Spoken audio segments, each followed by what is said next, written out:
এখানে আমি নুডলসটা সেদ্ধ করে রেখেছি, দিয়ে দিচ্ছি। সেদ্ধ করা দেখালাম না। এখানে একটা কড়াই নিয়ে আমি 3 টেবিল স্পুন তেল দিয়ে দিলাম। দিয়ে আমি এখানে রসুন, আদা, লঙ্কা, পেঁয়াজ নিয়েছি, কাঁচা লঙ্কা আর ক্যাপসিকাম, বেল পেপার নিয়েছি, কাঁচা লঙ্কা কুচো, কাঁচা লঙ্কা স্লাইস করা। এখানে আমি দিয়েছি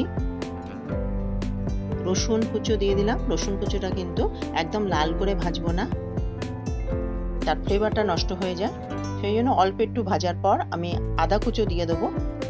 আদা কুচো দেওয়ার পর আমি আবারও আদা কুচো দিয়ে দিচ্ছি। আমি আবারও একটু নাড়াচাড়া করে নেব। এগুলো সবই হাই ফ্লেমে হবে। এবার কুচো দেওয়ার পর এখানে কাঁচা লঙ্কা কুচো আর কাঁচা লঙ্কা স্লাইস দিয়ে দিলাম। দিয়ে ভাজার পর এখানে ভালোভাবে নেড়ে নেব। নিয়ে আমি স্লাইস যে পেঁয়াজ রেখেছি সেটা দিয়ে দিচ্ছি। স্লাইস পেঁয়াজটা একটু নাড়াচাড়া করে অল্প একটু লবণ দেব।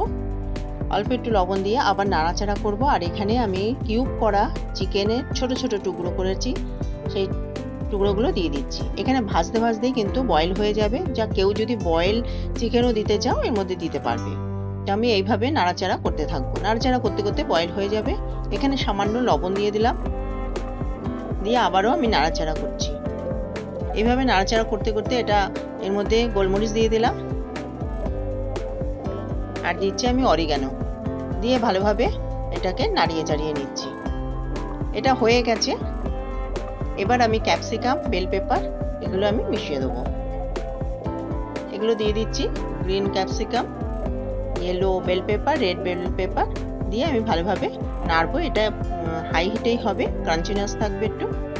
দেওয়ার পর এটা ভাজা হয়ে গেছে। এবার আমি নুডলসটা এর মধ্যে মিক্স করব। এটা পুরো ভাজা হয়ে গেছে। এরপরে বয়েল নুডলস যেটা করে রেখেছিলাম সেটা আমি দিয়ে দিচ্ছি, দিয়ে ভালোভাবে মিক্স করে রাখবো। এবার আমি একটা কড়াইয়ে বাটার নিয়ে নিয়েছি, নিয়ে এখানে ময়দা দিয়ে ভালো করে ভেজে নিচ্ছি। দিয়ে আমি দুধ দিয়ে দিলাম, এখানে গোলমরিচের পাউডার দিয়ে দিলাম আর দিচ্ছি চিলি ফ্লেক্স, একটু লবণ দিয়ে দিলাম, খুব সামান্য লবণ দেবো।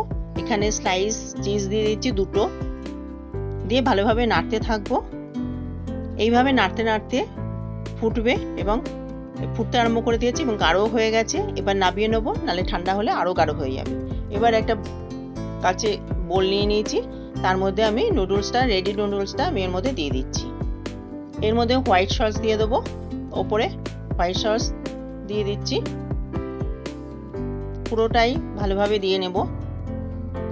আর আমি চিজ গ্রেট করে দিচ্ছি, পুরোটা বেশ মোটা করে চিজ গ্রেট করে দেবো। চিজটা দেওয়ার জন্য ভালোভাবে যদি চিজটা দিই তাহলে আমি ভালো লাগবে খেতে। আবারও আমি কুক নুডলসটা দিয়ে দিচ্ছি। এইভাবে দেওয়ার পর আবারও আমি হোয়াইট সস যেটা আছে সেটা দিয়ে দিচ্ছি। দেখো এখন আরও গাঢ় হয়ে গেছে আগের থেকে। ঠান্ডা যত হবে তত গাঢ় হয়ে যাবে। আবারও আমি এইভাবে চিজটা গ্রেট করে দিয়ে দিচ্ছি। চিজ গ্রেট করে দেওয়ার পর আমি মাইক্রো ওভেনে এটা বেক করতে দেবো। আর এর উপর গার্নিশিং করে দিচ্ছি বেল পেপার দিয়ে। এটা 180-তে 10 মিনিটসের জন্য দেবো। কারো যদি ওভেন না থাকে তাহলে এটা কড়াইয়ে যেরকমভাবে কেক করি সেভাবে দিলেও চলবে। এটা হয়ে গেছে। এবার আমি তোমাদের কেটে দেখাচ্ছি। এই রেসিপিটা তোমাদের যদি ভালো লেগে থাকে তাহলে অবশ্যই লাইক করো, শেয়ার করো আর আমার চ্যানেলকে সাবস্ক্রাইব করতে একদমই ভুলো না। দেখো কতটা ইয়াম্মি হয়েছে। আমি তুলে দেখাচ্ছি। তবে পাস্তার থেকে কিন্তু white sauce chicken pasta, cheesy pasta থেকেও কিন্তু নুডলসটা দারুণ লাগে খেতে। কত সুন্দর হয়েছে। চলো আজকে এই অবধি, অন্য কোনো রেসিপি নিয়ে অন্য দিন হাজির হয়ে যাব। ধন্যবাদ।